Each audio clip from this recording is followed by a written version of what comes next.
You sit down at the wrong table. You do not know it is the wrong table because there are no signs and no assigned seats. But every man in the room knows. The silence that follows is not quiet. It is a calculation. 47 men are now measuring you. Not your size, not your crime, not your sentence. Yeah, they said he was asking too. They are measuring how fast you stand back up. The man across from you does not look at you directly. He looks at the space you occupy. His forearms are resting on the metal table. The tattoo on his left hand is a clock face with no hands. You will learn later that this means he has been sentenced to a term so long that time has stopped being relevant to him. But right now, you do not know the alphabet of this place.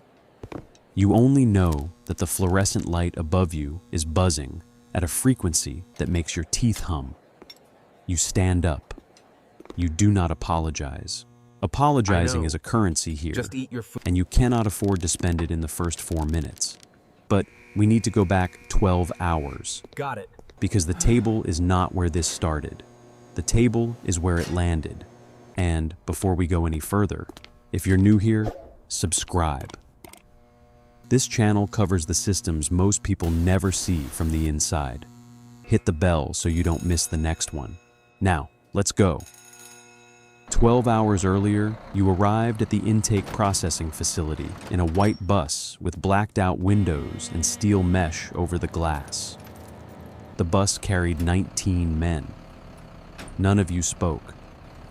The handcuffs connecting your wrists to the chain around your waist made a rhythmic clicking noise against the metal seat frame every time the bus hit a pothole. The first thing they take is your clothes, not metaphorically. A corrections officer hands you a clear plastic bag and tells you to strip. The room is 42 degrees Fahrenheit. The concrete floor has a drain in the center. You stand naked in a line of 11 men, while a second officer reads your name from a clipboard and compares your face to a photograph taken at your county booking 18 months ago. The photograph does not look like you anymore, So tell me. but the officer checks a box on the form anyway.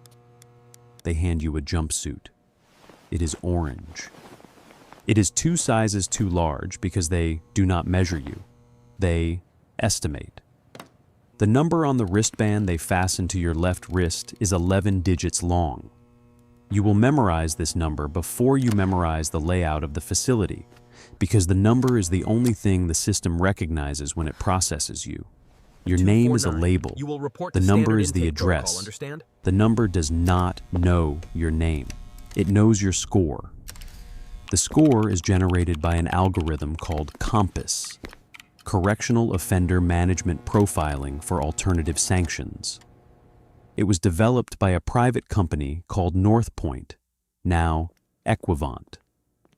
The algorithm processes 137 variables about your life: your age at first arrest, your employment history, your zip code, the criminal records of your family members, your education level, your history of substance use. It outputs a number between 1 and 10. This number determines your classification: minimum, medium, or maximum security. The algorithm does not know what you did. It knows the statistical probability of what you will do. A ProPublica investigation in 2016 found that the COMPAS algorithm was twice as likely to falsely flag black defendants as future offenders compared to white defendants with identical criminal records. The company disputed the findings. The algorithm is still in use in courtrooms and intake facilities across 46 states. The score stands at 21. Your score is 7. This places you in a maximum security housing unit. The classification officer does not explain the score. He slides a single sheet of paper across the desk and asks you to sign it. The paper states that you have been informed of your housing assignment and that you waive the right to appeal the classification for 90 days. You sign it. You do not read it, just like the terms of service. The The walk from the intake building to housing unit 4B is 170 yards. It takes 6 minutes because you walk through 3 electronic gates, each requiring a corrections officer to radio the control room for clearance. Each gate has a camera mounted at the top left corner. The cameras do not blink. They do not move. They record. When you enter the housing unit, the noise hits you before the visual. The block is a 2-tier structure with 48 cells arranged in a rectangle around a central open area called the day room. The day room has 4 metal tables bolted to the floor, a single television mounted behind a plexiglass shield, and a microwave oven with a cord that has been chewed through and repaired with electrical tape 3 times. The sound is not loud in the way a concert is loud. It is loud in the way a factory is loud. Mechanical, layered, constant. Metal doors clicking. Ventilation systems pushing cold air through aluminum ducts. The television playing a daytime courtroom show at maximum volume. And underneath it all, the ambient hum of 47 men existing in a space designed for 32. The corrections officer who walks you to your cell does not introduce you to anyone. He points to a door. The door is open. Inside is a bunk bed, a metal toilet without a seat, a small metal shelf, and a window that is 14 inches wide and reinforced with wire mesh. The window faces a concrete wall. Your cellmate is lying on the top bunk. He does not look at you when you enter. He says one sentence. Bottom bunk, don't touch the shelf. His voice is flat, not hostile. It is the voice of a man who has delivered this sentence 40 times before and has stopped attaching meaning to it. The number does not know your name. It knows your score. At 4:30 p.m., a buzzer sounds. This is the signal for the evening meal. You follow the line of men through a corridor that smells of industrial cleaner and boiled starch. The cafeteria is a room with 12 long metal tables, each seating 8. The food is served through a slot in a steel partition by inmates assigned to kitchen duty. Today, it is a scoop of rice, a ladle of brown liquid containing pieces of soy-based protein, a slice of white bread, and a carton of milk with a sell-by date that was 3 days ago. The food is not the point. The seating is the point. Each table in the cafeteria is claimed, not by signs or labels, but by repetition. Table 1, nearest the door, belongs to the men who have been in the unit the longest. Table 4, in the center, is neutral territory, new arrivals and short timers.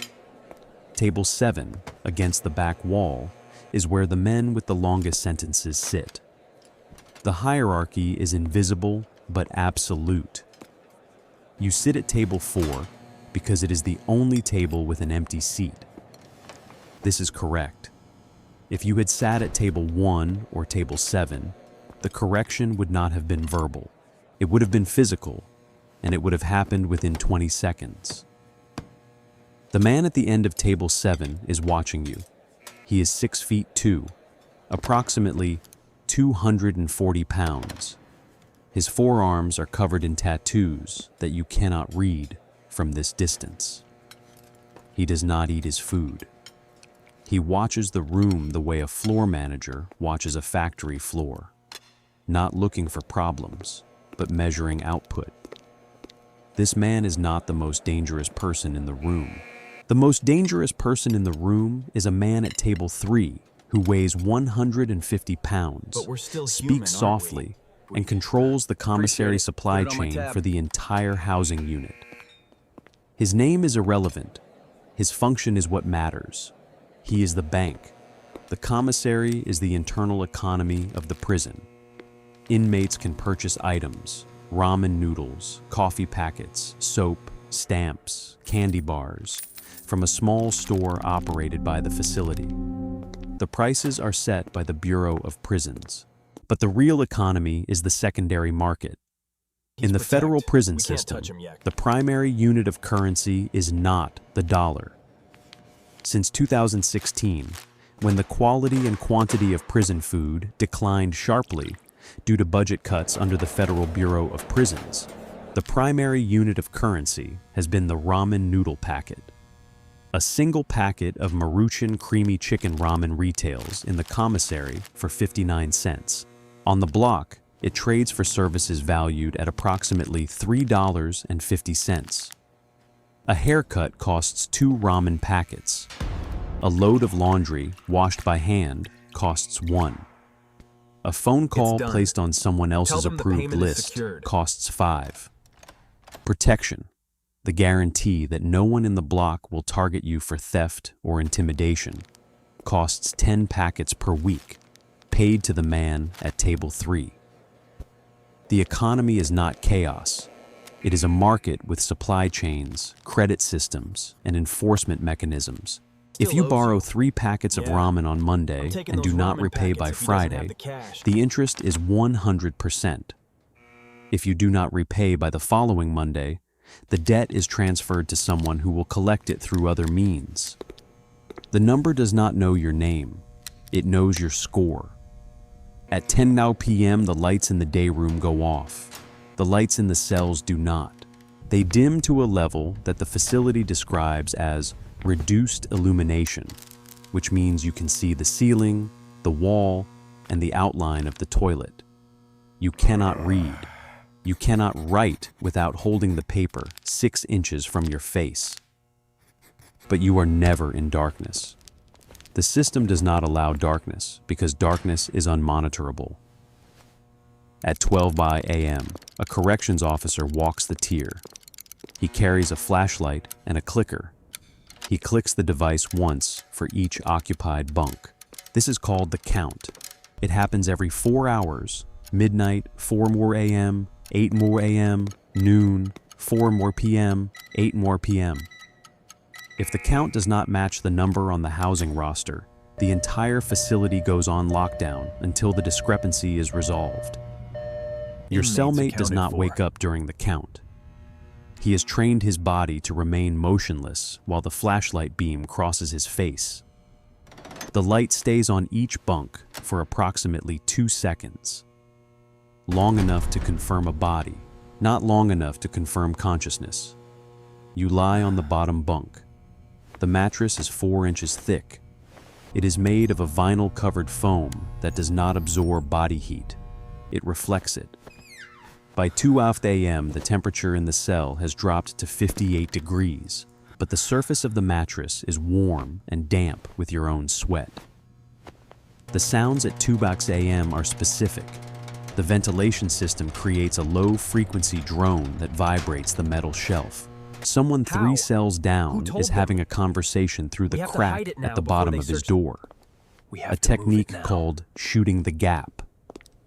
The words are inaudible, but the cadence is rhythmic, like someone reading from a script. The guards are moving the In another cell, a man is doing push-ups.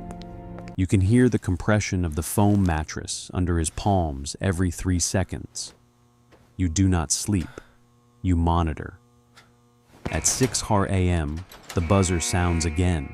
The morning meal is oatmeal, a bruised apple, and a cup of coffee so weak that the liquid is transparent when you hold it up to the fluorescent light. You eat at table 4. The seat you used last night is still empty. This is not a coincidence. It is now your seat. The repetition has begun. You have been inside for 22 hours. In that time, you have learned the following: where to sit, what not to touch, who controls the supply chain, and the cost of protection in ramen packets. You have not spoken to anyone except your cellmate. You have not made eye contact with anyone at table 7. You have signed 1 document without reading it, eaten 3 meals, and been counted 6 times. You think about the courtroom you sat in when you were 24, and the DUI that entered the system, and the traffic stop that started the file, and how each step felt small and survivable, and together produced a sequence that ended in this room with a 14-inch window facing a concrete wall. The number does not know your name. It knows your score. The clock on the wall does not tick. It simply changes. If this one stayed with you, share it. Subscribe if you are new here. Every week, this channel goes somewhere most people never look.